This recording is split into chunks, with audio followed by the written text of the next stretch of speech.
Muito boa noite. Quarta-feira, 19h30, estamos aqui no Núcleo de Estudos Espíritas e Jurídicos, GESIEL. Toda quarta-feira estamos estudando o Evangelho segundo o Espiritismo, capítulo a capítulo, porque o nosso objetivo são aulas tiradas do livro seguro. O verdadeiro professor, ele só dá a aula dos livros adotados. E eu fui professor 38 anos. Comecei em 1974, dando aula de moral e cívica. Que maravilha!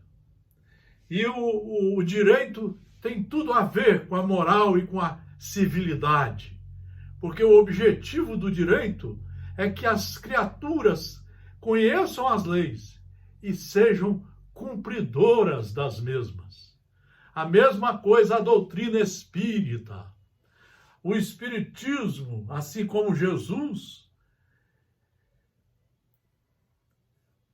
veio para mostrar para nós as leis de Deus e como cumpri-las. Como fazermos a ginástica da inteligência e a ginástica da convivência ordeira, civilizada, sempre sobre a orientação da lei de Deus. Estamos aqui estudando o Evangelho segundo o Espiritismo. Aqui, há 50 anos, começamos em 1968 e não nos sentimos cansados.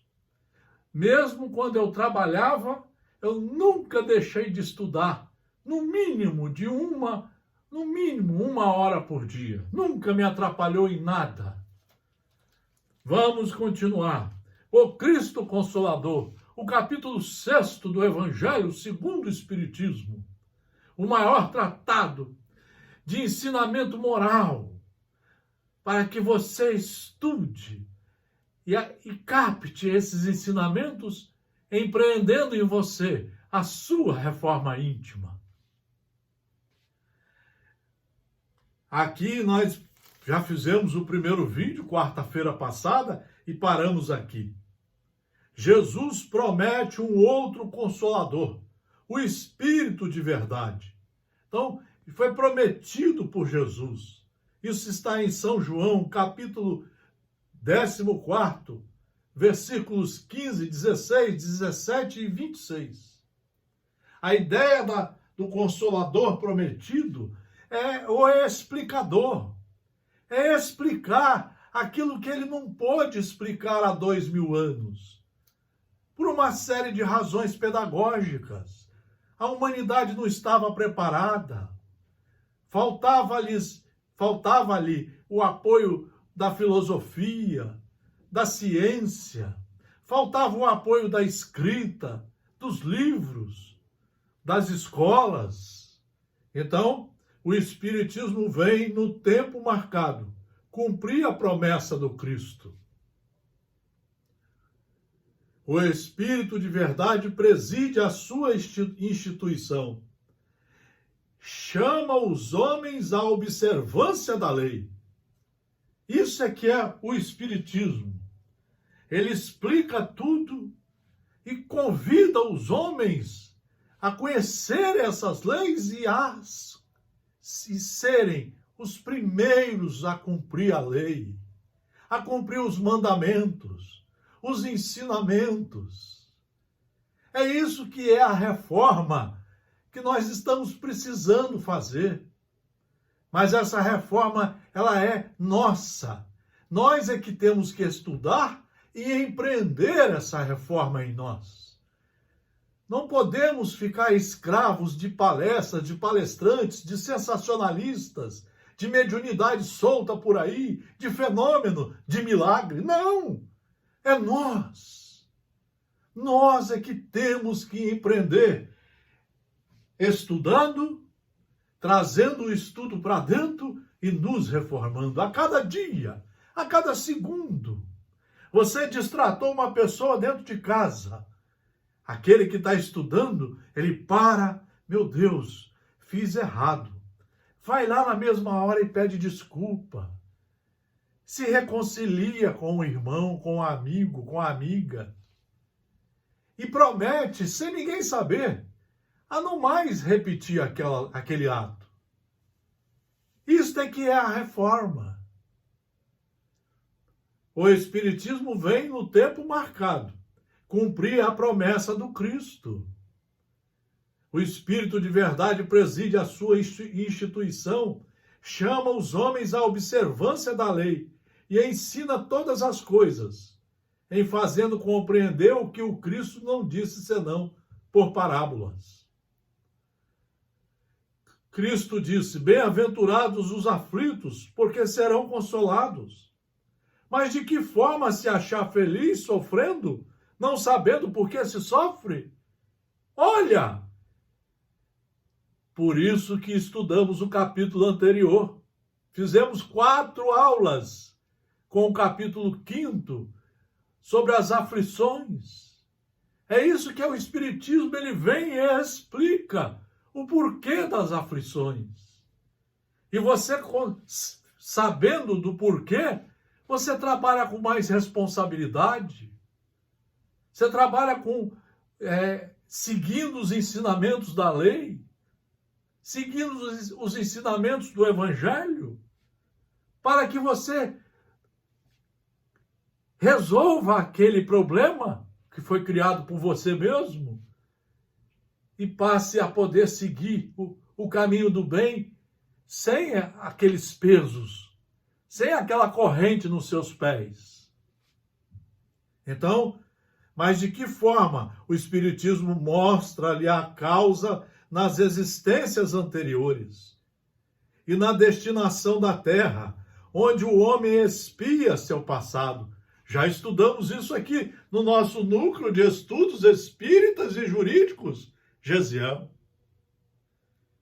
Isso é o Espiritismo puro, olha só. Mostra-lhe o objetivo naquilo em que os sofrimentos são como crises salutares que conduzem à cura e são depuração que assegura a felicidade nas existências futuras. Quando você pratica um crime, você se arrepende, é o primeiro passo. Mas você vai ter que reprogramar para ir lá e encontrar com as vítimas suas. Você vai ter que se recompor, você vai ter que retificar os erros, ressarcir os danos e reconquistar aquelas criaturas como seus irmãos novamente. Então vejam vocês que maravilha é estudar. Mas aqui não é palestra, é estudo. O homem compreende que mereceu sofrer. É isso que tira a revolta da gente. Ah, mas eu tenho um parente difícil. Porque vocês dois devem ter feito algumas coisas erradas e a situação entre vocês nas vidas passadas ficou difícil. Tem que acertar agora. Por isso que nós reencarnamos. Por isso que, graças a Deus, nós esquecemos quem são os nossos companheiros e podemos, então, nos reconciliar, retificando os erros e procurando o acerto que nós não tínhamos feito e que podemos fazer agora, porque agora nós temos tudo para estudar. O homem compreende que mereceu sofrer e acha o sofrimento justo quando ele estuda. Ele está vendo?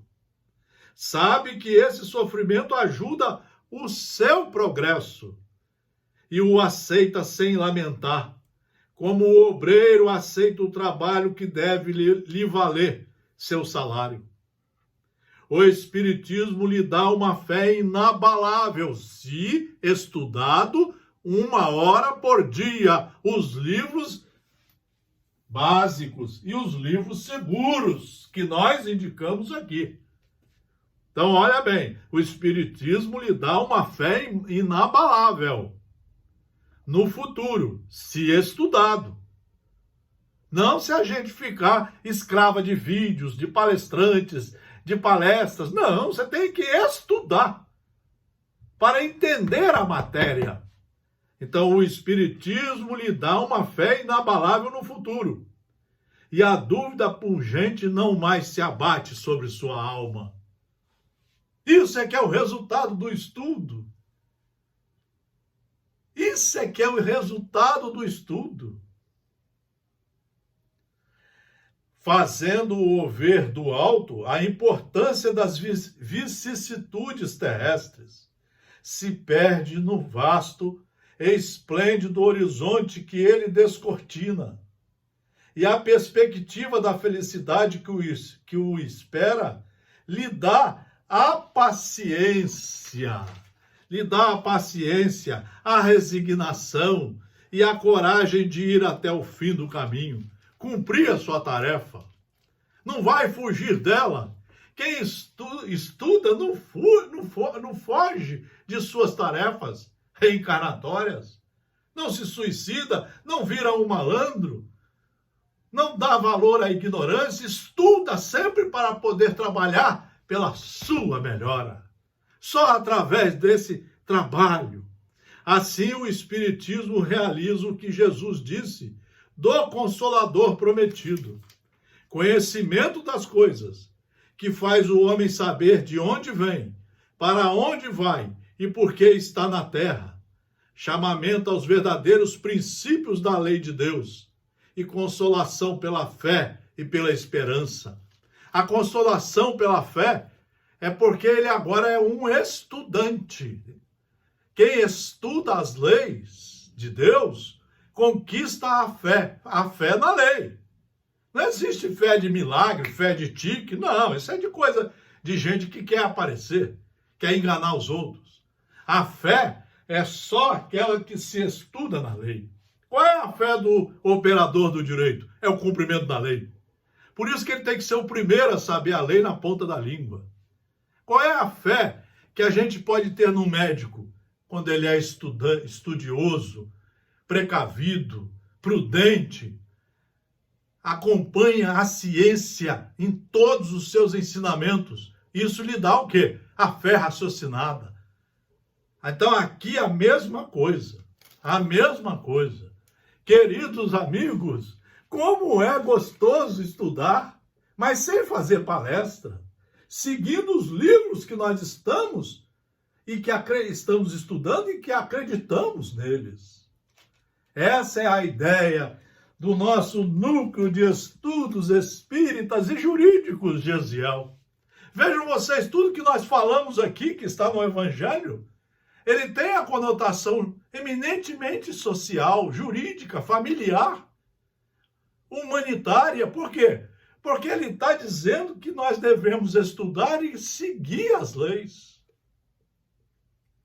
Nós devemos adotar os conhecimentos para nós. Essa é a ideia desse núcleo maravilhoso, com 4 estudos semanais. Segundas, quartas e sextas, às 19h30. E domingo, às 9h da manhã.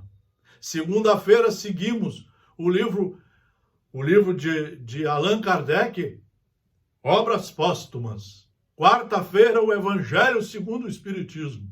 Sexta-feira, o livro Jesus no Lar, de Neio Lúcio, psicografia de Francisco Cândido Xavier. E aos domingos, às 9h da manhã, os livros do Espírito Emmanuel, através da psicografia segura, humilde, simples, de Francisco Cândido Xavier. Olha, obrigado pela atenção nessa quarta-feira. Continue lendo os livros seguros, o Evangelho segundo o Espiritismo. E até nosso próximo encontro, sexta-feira, às 19h30. Um grande e fraternal abraço. Muito obrigado pela atenção. Tudo de bom.